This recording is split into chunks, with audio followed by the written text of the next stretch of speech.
Hi, everybody. Great to see you on this beautiful spring day in Washington, D.C. Thanks for tuning into the Salon. This is our weekly program each Thursday evening where I interview innovative thinkers and creative firebrands. And tonight is a real celebration. This is the 52nd week of this show. So thank you for all of you who have joined us over the past year. We're living through a critical time in American history, the COVID-19 pandemic, and I hope everybody's getting their shots, and a vital social justice movement led by Black Lives Matter. And tomorrow, Arena Stage opens a high volume vaccination site at the theater. So DC residents, when you go online, if you'd like to have your vaccine at Arena Stage, you can. Our guests are a variety of artists and leaders discussing new ideas, how they're coping with the coronavirus and making positive social change, as well as showing us glimmers of hope for the future. Our guests this week are Evania Stack. She's a costume designer who Arena audiences have seen in several productions, and Marcus Hummon, composer who's working with Arena on the upcoming premiere of American Prophet about Frederick Douglass. So first up is Evania Stack. She has worked as a professional theatrical costume designer for over 20 years. And I can't believe that, Ivania. You don't look like you have been working professionally for 20 years. She's designed over 200 shows at over 40 different theaters and continues to find creative excitement with each new collaboration. She has an MFA in design, see? Beautiful. From the University of Maryland, College Park, and is an adjunct associate professor at Georgetown University. Those of you who come to Arena Stage, you've seen her work in Right to Be Forgotten, The Heiress, The Price, and Two Trains Running. I think The Heiress was my favorite, Evania. I mean, my favorite too. Oh my God, the costumes. It was just, could you do one more wow thing with those clothes? I mean, it was breathtaking. It was a dream come true, actually, working on that show. And a big learning process. Like all the trim and color and go ahead. No, I want to know what made it a dream come true. I think it was every single moment of that process was a big learning process for me. Every single step, I learned something. It was like fabric shopping in New York with Joe Salasevich, the costume director. I learned so much from that, and we had such a good time. And just how to think a little bit larger in scale. Like as a costume designer working in DC, you learn to be like, I don't know, thrifty, right? And hold on and be a little scrappy. And for that show, like this particular group of characters, you needed to do the opposite. And the more like the bigger and the bolder you went, the better. And particularly since it's a time period that is about big, huge freaking ruffle skirts and big bells and almost like big circumference around ladies and so different than my own personal aesthetic. So I had to really go outside my comfort zone and I loved it. Yeah. Talk about the time period and the main character within it. 1850s is the time period in New York. And that particular time period, we think of like Southern belles a lot with 1860s, sort of right around Civil War. And that's when you got a more structured bell skirt in the bigger sort of like hoop circumference. So we normally think of this, and this is like the predecessor to it. So the way you got volume was with a small hoop and then a lot of petticoats and then ruffles, tiers of ruffles and tiers of ruffles on the sleeve. So it's one of those periods that not too many people's taste. If you're not a big ruffle person, it might not be your taste. But our lead character is this young woman who's sort of like right from the first page of the play, you get a feeling that it's someone that's very much like drowning in her clothes or being suffocated by her clothes. She's coming out, it's a party. She's extremely shy and awkward, and her dad is kind of slyly hard on her, like seemingly nice and at the same time like really cutting because she doesn't stand up to her mother, apparently.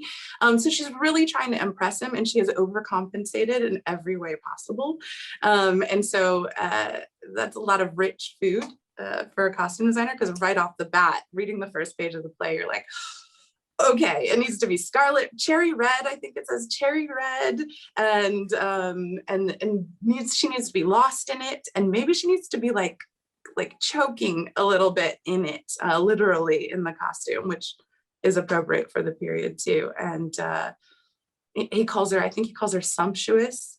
She looks like she's worth 10,000 a year, and it's all sort of like these horrible backwards insults. I think that's how you describe it. Yes, there's a lot of that. And that's, you know, and as we progress through the play, we get to have this, as she comes into herself, we get to see like her coloring, like the color of her clothes lighten up, and even like her neckline open up, and then she learns to sort of like breathe for herself, like over the course of the play, which is really fun to see in a series of giant to smaller dresses as we go through the play.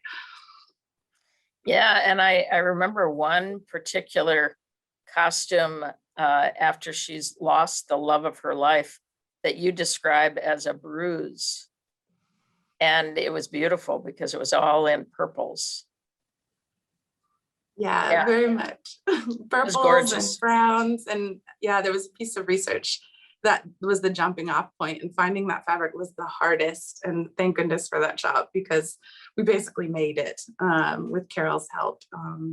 And it was so important, you know, like there's someone who doesn't know how to not wear her emotions on her sleeve in that moment either. You know, her auntie is saying like, you need to control yourself, and she's just bruised inside and out. And there's so many colors in a bruise. They're actually quite beautiful in a way. Yeah. Considering what they are. I love it. I love it.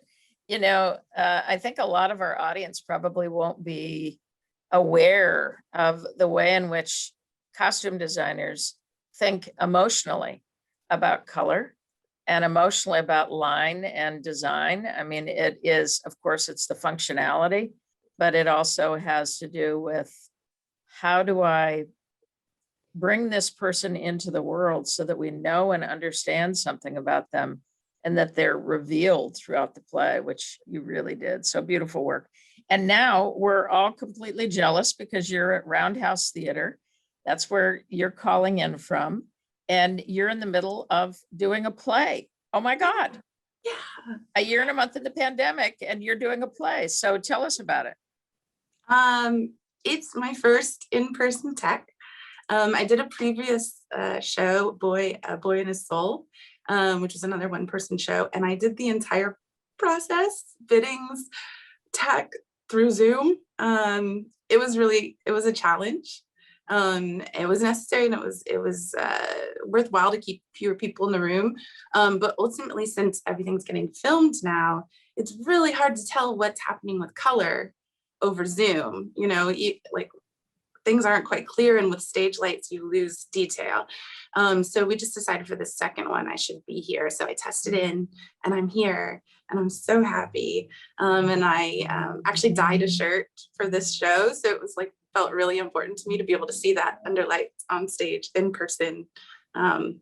It's kind of like the crux of what makes live theater, and designing for live theater, even though it will be filmed, crazily enough, is that I need to be here in the moment with my eyes, with all the elements in place to make choices. You know, just thinking about how all those elements and being away from them so long, it feels really powerful, even though it's a one-person show and it's a t-shirt. It feels like huge to me. Well, I think our audience can tell how joyful it is for theater artists to be back in the theater. It's like we've been ripped from the womb and we're suddenly back in it. So it really is great to see how excited you are about it. I really am. I'm curious because you've been a costume designer for a number of years, and I'd love to know either what kind of changes you've seen in the field over time, and along with that, what changes do you anticipate based on trends that you've noticed? Oh, that's a great question. I think so. I've been working freelance for about 20 years. And when I started, or maybe it was the way I was trained. I don't want to speak for every costume designer, but it felt like the costume designer kind of needed to just be in charge of their area and kind of shut up a little bit, right? Like go to your area and do your thing because no one else can do that. So thank you. But as far as the world building, put your oar in when you need to, otherwise, and you're always a part of the process later too. And then I think that bumps down the line so that a lot of times actors, depending on the show, if it's Shakespeare or something, felt like you show up, you're fitting, and if it hurts, say something, but otherwise I'm putting this thing on you and here you go, get out on stage. And the more I worked and the more I did devised theater, and the more I just got to know actors and got to know my own voice and my own opinion, I learned to sort of speak up for myself and speak up earlier. And it also helps to work with collaborators that you become friends with because you feel comfortable saying like, do we really want that? Let's talk about it. Is that our color palette? Let's actually figure this out together. And then the more you do that, the more you see how other people don't always have a voice, and the more you make that invitation. Like, hey, do you like this? Does it feel right for you? You know this character, especially for an actor, you know this character better than I can ever because you're living in them. How can I work? How can we build this together? And so that like true collaboration comes out, and the more work you do, the less precious you get with your own ideas. And then you just share them and you're just open. And it's not like, oh, but that's my baby. And I can live in. So I think that's how it's changed. I think changed in general, but also changed like through me and how I work. And I think that's happening in a lot of places, right? Like we're evening out the hierarchies a little bit. And coming back into it, I think that's going to be even more important. Not only that we're working safely with each other, and that's in more ways than one. That's safely emotionally, that's safely like boundaries and consent, and what people are comfortable with and what people need to access. And that may be home life or family or other jobs or income or transportation. Like we're just figuring out like how do we make theater more accessible for more people to work in and go see. And part of that is just us taking care of each other, I think, when we're in the spaces, looking out and speaking up when we see somebody being oppressed or taken advantage of, instead of saying like, you're earning your dues. Like actually, oh no, let's see if we can fix this. What do we have to lose now at this point? We know what it's like to not work for a year. We know what that's like. We only have to gain now. Yeah. Yeah, that's beautiful. I love that. We only have a minute or two left. So I would just love it if you can tell us where you see glimmers of hope in the future. Oh gosh, I think it's like the plays that are gonna come. I'm so excited for these plays that are coming. I don't know, they're in the brains of people right now, and they're going to be amazing. And I'm just already now working and being in tech. Everybody's just so happy to be with each other and happy to be in a room with each other. And I think that's amazing because it's also like what we do is so live and so visceral and so about being in a room with people. That's what made it so hard during this time. But I think in the future, it also is what makes it even more necessary and needed. Like we've all watched all the Netflix shows, like we've done that. And we've been in our own spaces, and maybe that will make us want to stay in our own spaces, but I don't think so. I think we'll want to be out and be with each other. And that feels really incredible because I don't know, there's, what we do also, like empathy creates empathy, being in a room with people, all of that is so important, and it contributes to, I think, a better society, less fear, less othering, all of those things. So I think it's a chain reaction, being in a room with people to understanding people. I'm looking forward to that very much. It's gonna happen. I'm a bright-eyed optimist. Well, it's already happening, right? I mean, you're there. It's Yeah. happening. You're part of the change. You're part of the initial change. And as more people get vaccinated, it's just gonna keep happening more. I'm curious about one thing that you said, which is everybody is so happy to be with each other. How do you think one is able to continue that kind of happiness? Because what I hear you say is that the kind of working relationship that you're building when you're back in the rehearsal is the kind of working relationship that we'd like to have in the world. So it's almost like, how can the theater be a symbol for a way in which to work in the world?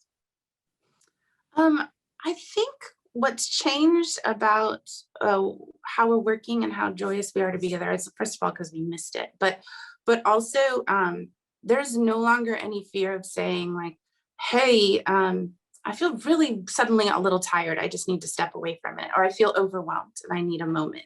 Like asking for those things to take care of yourself and your needs, like don't feel it's, you know, we have this idea of like the American work ethic and to grind and to work hard. And I've been a workaholic in my life too. I understand it. But something about not feeling that pressure to do that makes you relax, and it makes you give other people more grace and give yourself more grace. And I think if we can do that in theater, and it's hard to do in theater, then I think we can do it outside of theater too, right? That's so Yeah. great. That's so great. So honesty about where we are. Yeah. Beautiful, beautiful. It was so great to talk to you, and I hope to see you in person really soon. Me too. Take care. Thank you. Bye. Thank you. Marcus Hummon has enjoyed a successful career as a songwriter, recording artist, composer, playwright, and author. His songs have been recorded in many genres: pop, R&B, gospel, most notably in country music. And he's a Grammy Award winner. He's a member of the Nashville Songwriter Association, their International Hall of Fame. He's also written musicals and an opera. And he's the composer for, and there he is. Hi, Marcus. He's the composer for American Prophet, which is the story about Frederick Douglass. And here's Marcus. Hi, Marcus. Can you talk to us about the gestation of American Prophet, how it came to be, and who your collaborators on it are? Yeah, thanks. Oh, it's great to be with you, and thank you for having me be part of your salon. I got commissioned to write a piece about the prophetic by the cathedral here, the Middle Tennessee Episcopal Cathedral, Christ Church. I'd done some choral work for them on this. I do some of this stuff on the side and a lot of theater. And I was reading narrative of the life of an American slave, 1845. You know, Frederick wrote when he was 27, the book that made him really famous. I asked the dean if, I think they were wanting me to do something with the Hebrew Bible, and I just said, would you mind if I wrote something about an American prophet? And I started a show that was really a concert theatrical, had a big choir, a few actors, and we really worked almost verbatim from that small, but glorious book. And I had a great time. We did some big churches, and we worked at Vanderbilt, and then we went to the Civil Rights Hall of Fame or Museum in Memphis, and then even to New York, Marble Collegiate. And my partner in crime is a guy named Reggie Hills, producer, has worked with me for years on a lot of my shows. And I was just like, I really want to do more than what we have. I want to do a straight up American musical. And I want to talk about this particular period of time in his life, that sort of his ascendancy to the position of the prophetic, even to the point of really affecting the President of the United States and the two major accomplishments of that generation, the 13th Amendment and the prosecution of the Civil War. And I got to have another writer. I can't do it by myself. And I got to have a director. I got to have a director-writer, because I'm a writer-composer. And I just know that I need the help. I know it. Direction, and I really actually need someone to kind of come on board and sort of take over. And we looked around, and they suggested this one guy. They said, well, this guy Charles Randolph, right, but he probably isn't going to want to do it. and he came down to Nashville, and we did, some of my cast down there, we did like 3 or 4 numbers and a couple of speeches, one scene, I think. I'd written a couple of scenes, but again, based on the narrative. And when Charles, Molly, you and Charles have a lot of history, and I know he's a big part of, he looks at Arena as if that's his home. That's his home.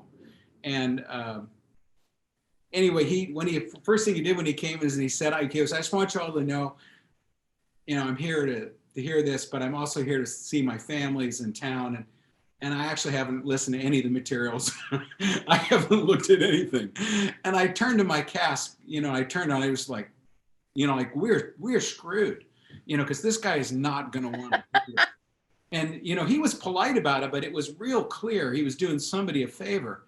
And I was like, well, what the heck? And, we did the first song, which still opens the show, the only piece of music of the original show.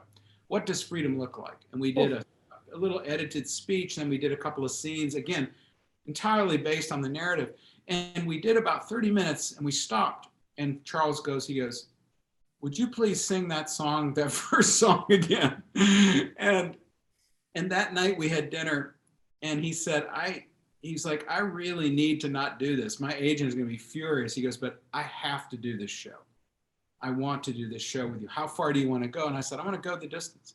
I really do, because I just feel that Frederick is, I just think he's terribly important. And I think, believe it or not, I think there's a musical. At least I hear the music. And when I hear the music, I feel like we can get there. And anyway, and so that my main collaborator is Charles Randolph Wright, director and writer. My other main collaborator is Joseph Joubert. I am a writer, arranger, multi-instrumentalist guy, but Joubert is a treasure. He's a national treasure as an arranger and a pianist and music director. And I am the times that I've had to work with him, I'm just learning the entire time. And he's, remarkably gracious.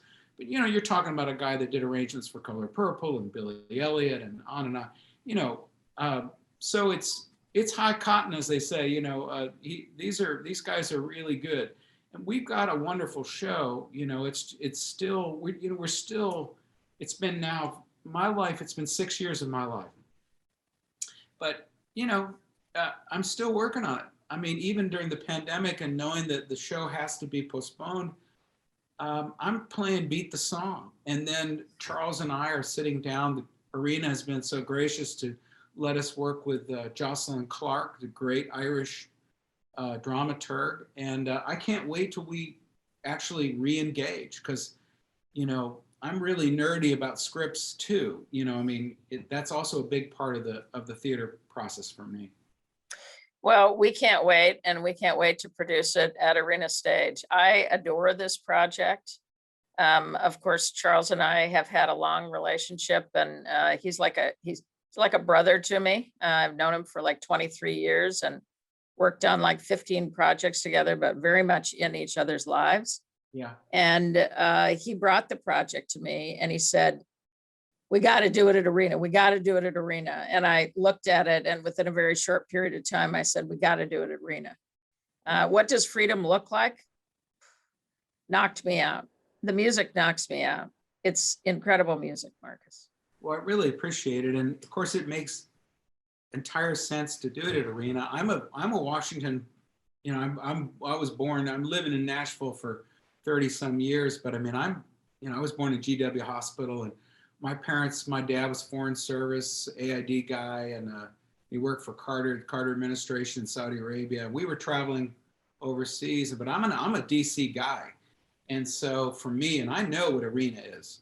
I mean, I know what an important, iconic theater that is. And I couldn't be more excited. And I also know that there's a move afoot to make Washington, D.C. a state, which I am very much behind, and the Commonwealth of Douglas.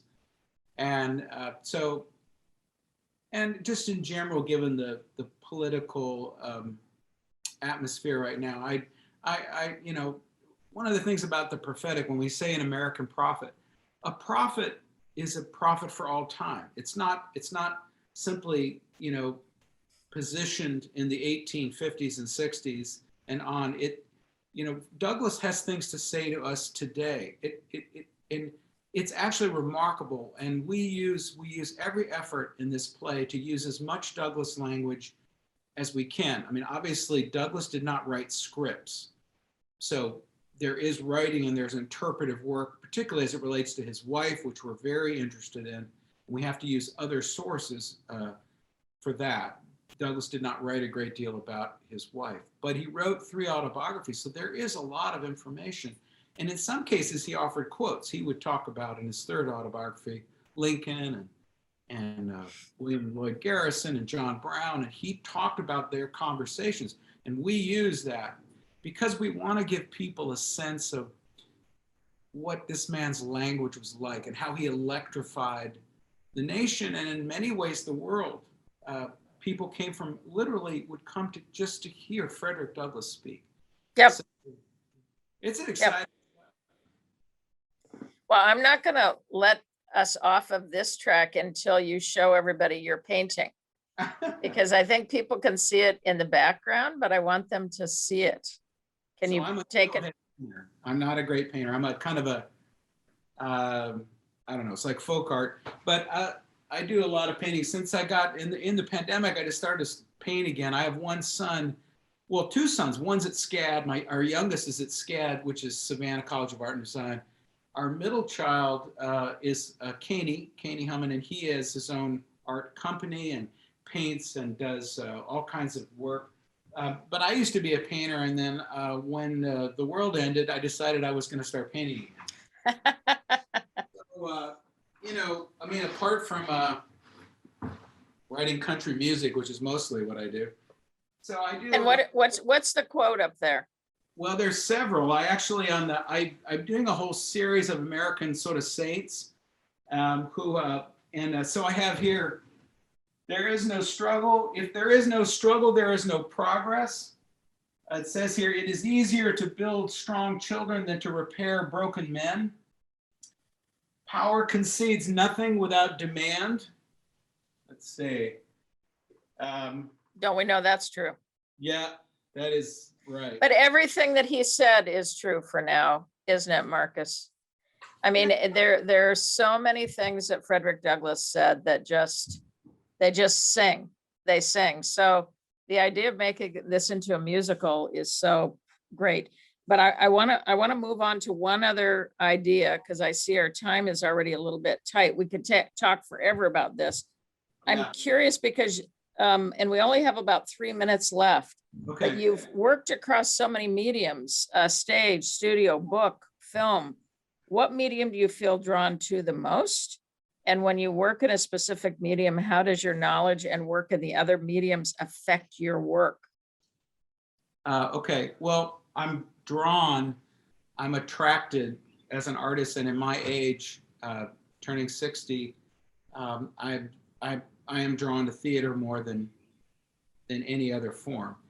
But it is informed first and foremost by the song. That for me, the world that I came up in, both as an artist, as an instrumentalist, recording artist, eventually, what kind of worked for me is it wasn't so much records, but people just started recording my songs, and that became the career that kind of particularly worked out. But it's based on a love of what the song is, and the way that you're connected emotionally. It's storytelling, and at the end of the day, whether you're doing, I work a little bit in through composed or opera work as well, and when you set your feet and something has happened that requires a song, something, needs to be said, that basic training for me, first and foremost, I love the song. And I want people to walk away with those songs. That probably is the thing I do best, the thing I do first. But I love theater kind of obsessively. It actually isn't good. You're a theater guy. You're part of our tribe, Marcus. Yeah, I am. God forgive me, but Hey, I wanted you to see my dog, Molly. Oh, let me see. Come here, baby. Where's your dog? She's under the piano. This is a. I want you. So I have a dog, a big Leonberger. Here she Oh, is. Oh. oh my gosh, she's beautiful. Isn't she pretty? Yeah. So she What was- kind of a dog is this? It's called a Leonberger, Leonbergr, and she was given to us by an affiliate of one of my wife has a company called Thistle Farms, and we have affiliates all over the nation, every state. And one of them had a kennel, and it is a social enterprise for women who've been trafficked. So Becca, it's really something to look up. Thistle Farms. Thistle Farms. Yeah, Thistle Farms. It's the largest social enterprise of its kind in America now. And so we were given a therapy dog, and I initially said, no, we have enough dogs, and no. And then I met her, and I just love her. She's beautiful. Yeah, she's a sweetheart. She's beautiful. Well, you just gave me a shot of joy, and I think you did to the audience as well. And I know it's going to be major when you come to Arena and we produce American Prophet. I can't wait, Marcus. I'm so excited, and I'm so honored, Molly, that you would have me on this, but even more importantly, you're doing this work with us. I really can't, over stress that. So thank you so much. Well, I can't wait to see you in person. All right. Likewise. It's coming soon. All right. All right. Much love. Take care. Bye-bye. So my guest next week will be Rona Siddiki, who's a musician and a composer with Arena Riffs. And she wrote A More Perfect Union, and Juliette Carrillo, director known to arena audiences most recently from Two Trains Running. So tonight's gift of art features Rona Siddiki and Arena Riffs as well. This is A More Perfect Union, and it premieres April 14th at 7 p.m. This is drawing on inspiration from concept albums. Her story will be told through a visual audio piece that showcases the different phases of the emotional life cycle of a relationship, such as bargaining and accepting. And she was commissioned by Arena Stage for this, and very exciting work. So let's take a look at this little riff on the riff.